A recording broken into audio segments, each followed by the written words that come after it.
Tiruppur college road SDAT மைதானத்தில் மாவட்ட அளவிலான ஆண்கள் டேக்வாண்டோ போட்டி நடந்தது.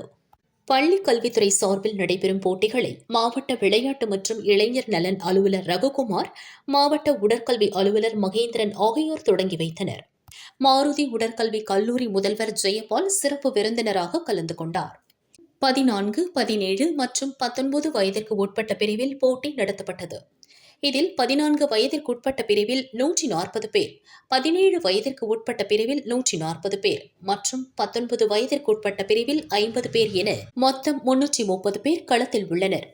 ராஜேந்திரன் மற்றும் பாலசுப்ரமணியம் ஆகியோர் கண்காணிப்பு குழு அலுவலர்களாக செயல்படுகின்றனர். விறுவிறுப்பாக நடைபெற்ற போட்டிகளை அனைவரும் ஆர்வமுடன் கண்டு ரசித்தனர். போட்டி தொடர்ந்து நடைபெறுகிறது.